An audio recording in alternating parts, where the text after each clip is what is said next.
Hey, what's up everybody? It's me, LSP Spectrar here in another video on Wayward Terran Frontier. We are here with another ship review. This is one large looking ship, guys. It is huge. Look at it. I'm going to start off by saying this will probably most likely be the last ship review for a little bit. I haven't found really any other ships unless you guys want me to review some more of the smaller ships that I never covered. There's a couple of them. I figured more than likely you guys weren't too interested in seeing a ship review on those, but if you are, let me know and I will do them. Other than that, this may be the last one for a little bit until I can find a new ship.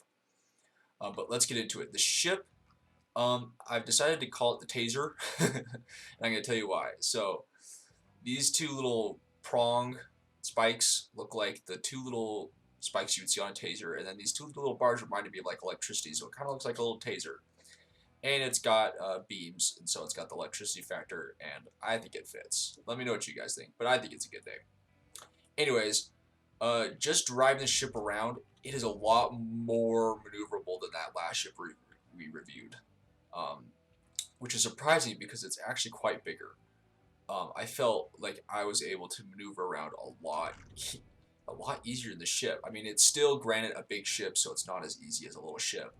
But man, it's got a lot more thrust to it. It's got a lot more side thrusters. I mean, it's got, you can see the ones in the front, there's some in the middle, and there's some in the back. So it's got a lot more side-to-side thrust, which is really nice. You look at the docking ports, it's got a kind of cool configuration with this one being right here.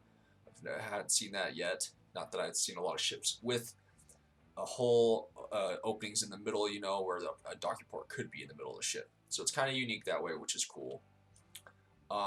Next, I want to talk about the cockpit situation. So you may look and say, 6 guns is very small for this big ship. Must be something else about it. Well, you'd be right if you said that, but we have a lot more weapons. If I come over here, I have access to these 4 weapons on this side.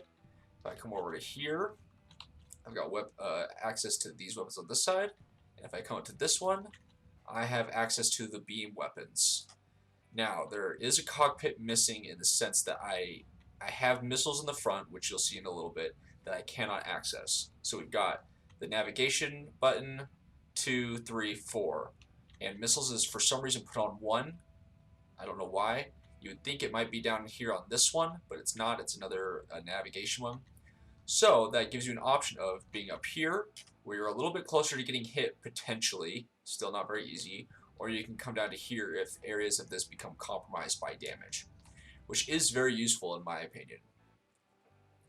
And it can also switch up the area your enemy is going to shoot at, because your enemy will always shoot at where you are at. They do not aim for specific parts of your ship yet. So that's something to consider. Now let's go ahead and start looking on the inside of the ship. Now the ship is mirrored half and half, and so I'm only going to go down one side of the ship because they're identical, you know. So there's no sense in going down both sides. So we're going to come up here to the front. It's a large ship, so it's a long walk. Let you get a somewhat glance. Now, another thing to think about. This ship is very different from other ships in the sense that its main power component and, I guess, uniqueness is that its power comes from capacitors, not necessarily its reactors. It has reactors, but it does not have a big reactor supply. And I'll show you that as we get going. So right here you can see the missiles. You can see that they're all on the number 1.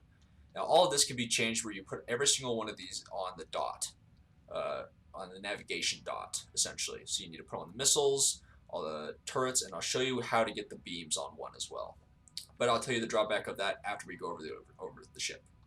Now you see you got thruster right here, you got some heat sinks here, you got 2 turrets right here running on capacitors and some small reactors. As you come down, you see that this is the first ship we've had where we've had a missile factory. Now, there are variants of every single ship I've done a ship review on. So you may have already seen one with the missile factory, but this is the first one I've seen. So you essentially have an endless supply of missiles, but remember, it does take quite a bit of energy to produce a missile. So don't think that you're going to fire, reload, and the ones you just recently fired are going to be instantly reloaded. It's not going to go that fast. But it is nice to have a missile factory in the sense that you can pause, repair your ship, and the factory is going to be making missiles for you. You see you got another turret here racked with capacity, which is awesome. You got some more beam stations coming down here and right here, meaning that you have a lot of ways to aim your beams, which is nice. You got a pretty large turret here running on plenty of capacitors. You got some more heat sinks. You got your shielding emitters. As you look at the kind of the map, you can kind of see the layout of the shields. You got some good shields for your missile front right here, and you got a thin line going all the way across. Now, the last ship we had was double lined with shields. This is a single line, so your enemy will shoot through them a lot faster. So keep that in mind. Got another turret, lots of thrusters. As you can see, as you probably noticed, this thing's got a lot of armor going around, which is nice for the type of ships that you'll be fighting that will actually be able to do damage to. You'll be able to have a little bit more protection from. As you come down, these are the largest reactors we've seen so far. And I do believe, if I remember right, they are the largest ones. Up here by the cockpits, you see you have a med bay, which is useful for fighting. Like if you're trying to board a ship, you get hurt, you can come back, heal quickly, go back in and start fighting them again. While I'm here, actually, this is the controller for the beams. So in order to put the beams on a station, you need to put one of these by it. So you'll switch out this one for the dot if you want to put it on this main one. You come down here and you got two, because there's one on each side, large cargo bays. I believe these are the largest ones. So you've got a decent amount of space for raiding. Not the best, but still pretty darn good. Some good sensors.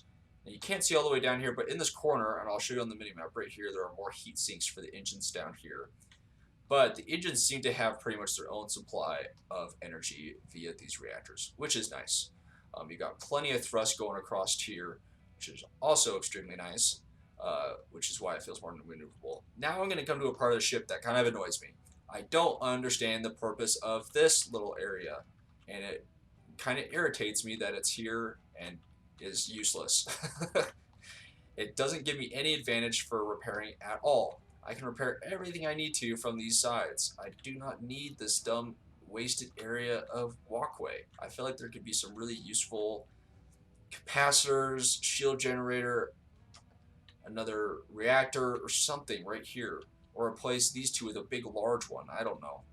I just feel like this is a big waste of space. So when you get the components to erase all this, you may want to and replace it with something else if you feel so inclined, but it drives me nuts that this is here because I feel like this is all wasted space.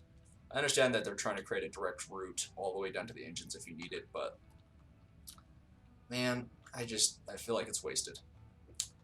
Now you've seen the overview, the whole ship. Disabling it is a chore, as taking out the heat sinks, which are right here and about right here. That's not really going to disable the ship. I know that sounds kind of ridiculous because every other ship it would, but this ship just has so many capacitors that it just doesn't matter if the generators go out for a period of time. Now, if you can live long enough to where its capacitors do run out, then you're golden, and taking out those heat sinks is good. But more than likely, you'll probably die if you don't disable it in some way before that. Because the ship will still be fully operational. Now, my suggestion, and this is what I did, is that I came at it just at full force, blasting as much as I could into here. Now, I didn't know where the cockpit was, but I was betting everything I had that it was about right here, which is where it's at.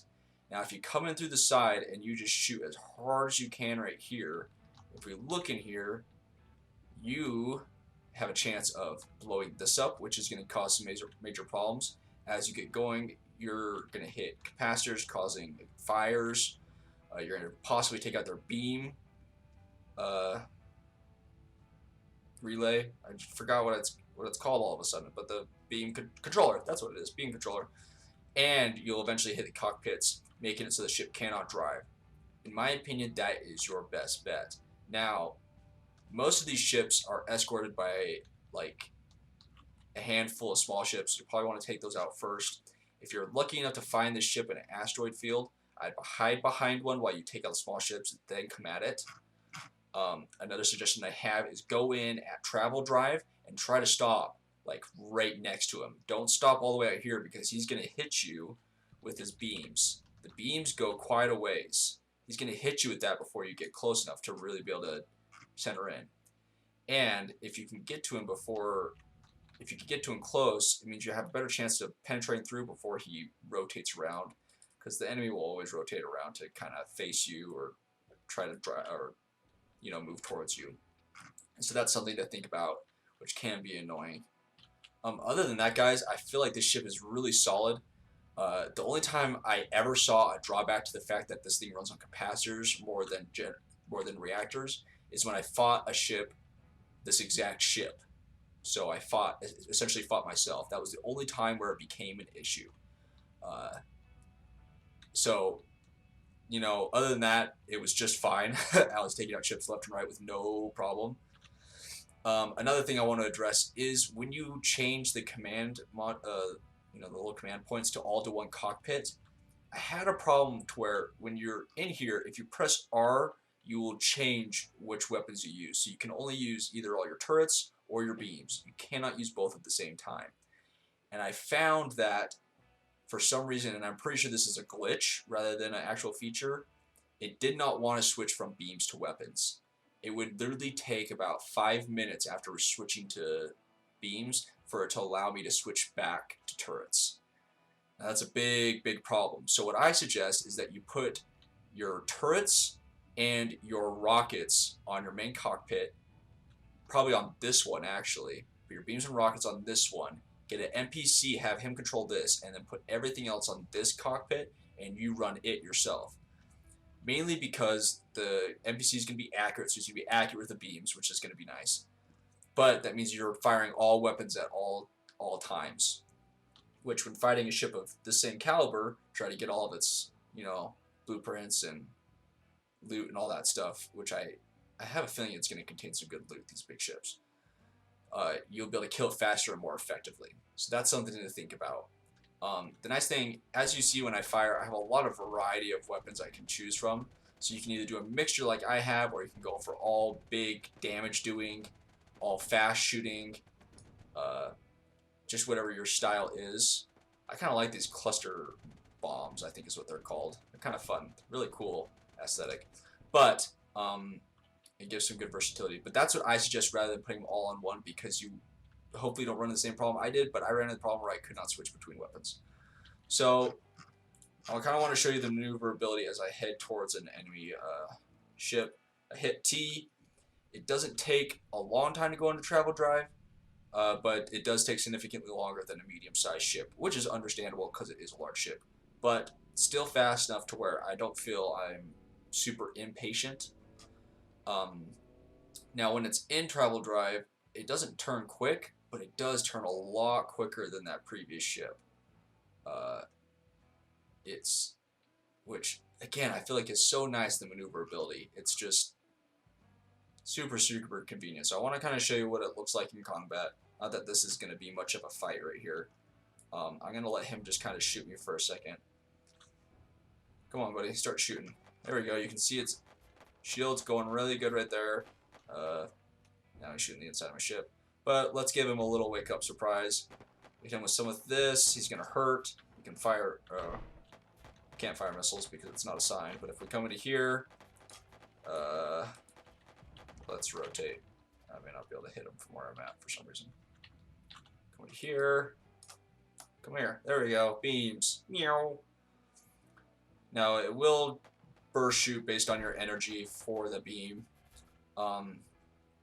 Another great thing about the ship is if you look over here, you got your capacitor display. This is actually really useful on this ship. You can kind of see how your capacitors are doing and how full they are, how much longer you're going to last in a battle.